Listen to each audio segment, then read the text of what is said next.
All right, we're gonna do an Incab. This particular vehicle is a automatic.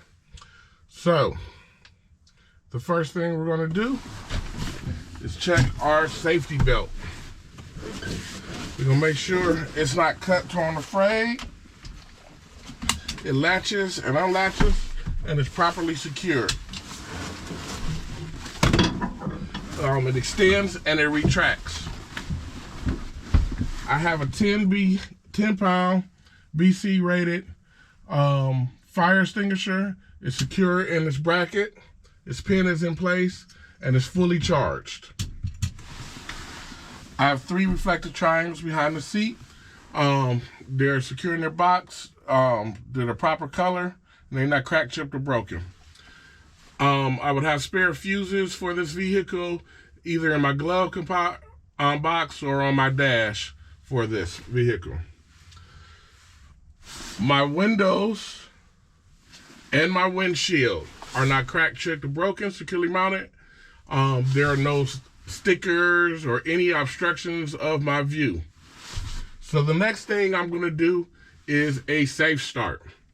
So in the automatic, I'm not going to wiggle to make sure the transmission is in neutral, but I am going to check to make sure both of my brakes are applied. I am going to turn my key to the on position. My ABS light came on and went off. And before I start it, I am going to verify that it is in the neutral position on the controller. Once I verify that, I'm going to cover the brake.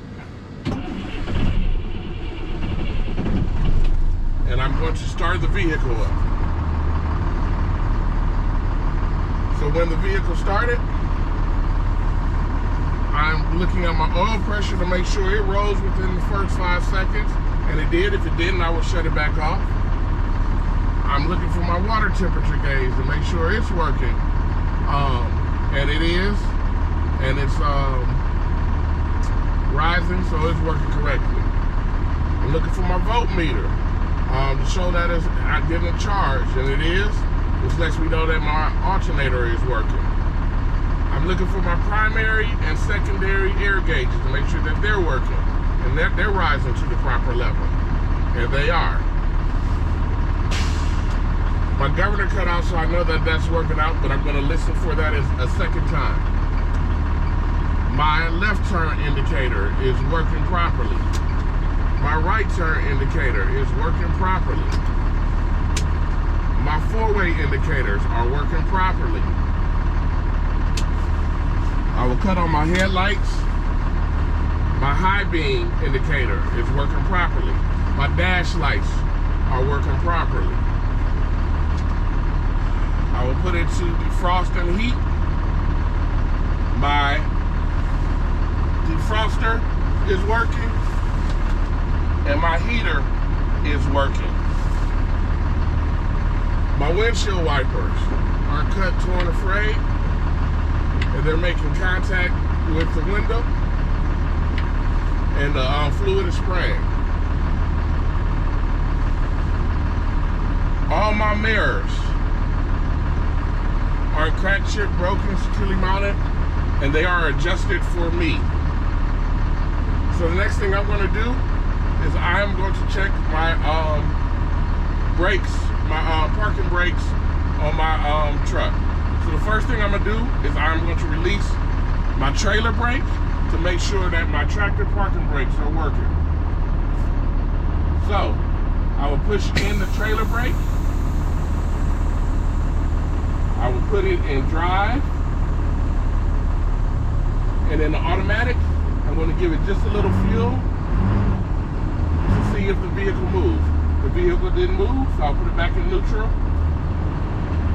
I'll pull out my trailer brake, which is the red one, and then I'll push in my tractor brake, test my trailer brake. Put it back in drive. Give it a little fuel. See if it holds. It's holding. I'm not going to jam on the fuel. I'm just going to give it a little fuel just to tug at it. So they both held. Now I'm gonna push in both of those brakes. And I'm pull forward no more than 5 miles per hour to make sure that my service brakes are working. You shouldn't pull from one side or the other. Lift up, let it start moving, I hit the brake. Vehicle didn't pull to the left or right, lets me know that it's working. So then I'll put this vehicle in neutral, so I'll hit the end. I will lift up off the brake. And now, I'll be ready to do my air leakage test. So I'm gonna build my gauges up to governor cutout. The governor cutout should be between 120 and 145 PSI. So I give it a little fuel to help it build up. While it's building up, I'm looking at all my gauges, looking around to see if there's anything that I forgot. Oh, I did. My city horn doesn't work. I did. My city horn works. And this vehicle doesn't have a country horn, so I just blow the city horn. My gauges are still rising.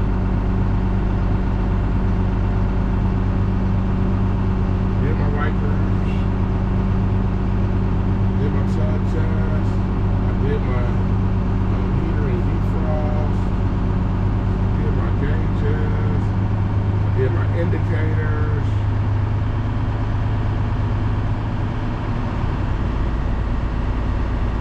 Did my safety equipment.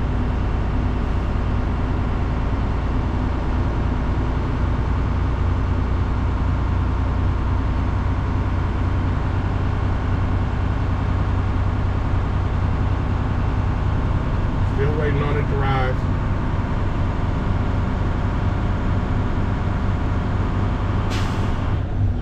My governor cut out about 120 PSI, so it's working right. So the next thing I'm gonna do is I'm going to shut my key off, and then I'm gonna turn my key back to the on position. One of the ways I know that it's back on is I left my blower on my defroster, and so I hear that come back on, so I know it's back on. So the first thing I'm gonna do is I'm gonna hold my brakes down, and I should not lose more than 4 PSI in 1 minute. I ask the examiner to time me. When you time me, they'll say yes. I'll apply my brakes, and I hold them. I'll hold them until they tell me to stop. Once they tell me to stop, I tell them I did not lose more than 4 PSI in that minute, and then I'll get up off the brake. The next thing I'm going to do is I'm going to fan my brakes down for my low pressure alarm and indicator to come on before 55 PSI. So then I'll start fanning my brakes down.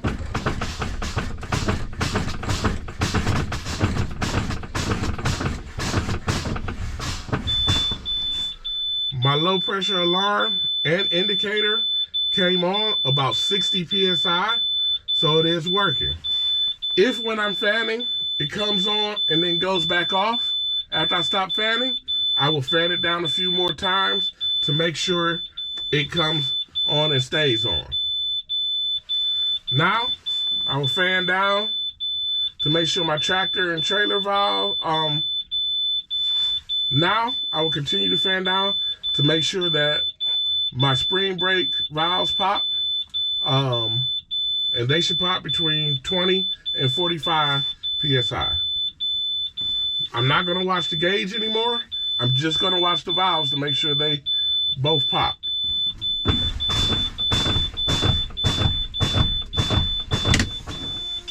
Both my valves popped. They popped at about 30 PSI, so they're working.